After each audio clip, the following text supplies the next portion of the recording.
Welcome to Chillin' 101. We hope this video helps.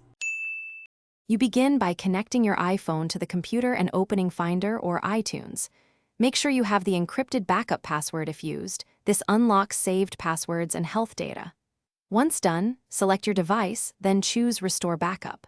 Do not disconnect the cable. A stable connection prevents corruption. If prompted, enter your Apple ID to turn off activation lock. This initiates the transfer of settings and data. Let it run without interruption. As the restore proceeds, watch both the computer and iPhone progress indicators. Some phases show different bars for files, apps, and settings. You should let the computer stay awake and keep the iPhone on screen. Do not force quit iTunes or Finder. Once the device restarts, leave it connected while apps re-download. This may continue for hours.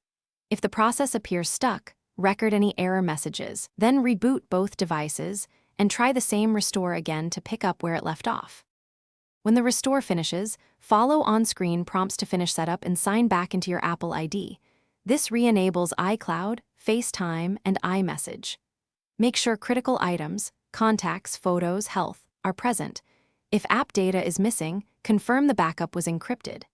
If you hit persistent errors, try the same restore on a different computer or create a fresh backup of any remaining device state and restore again. One key tip: error 4013.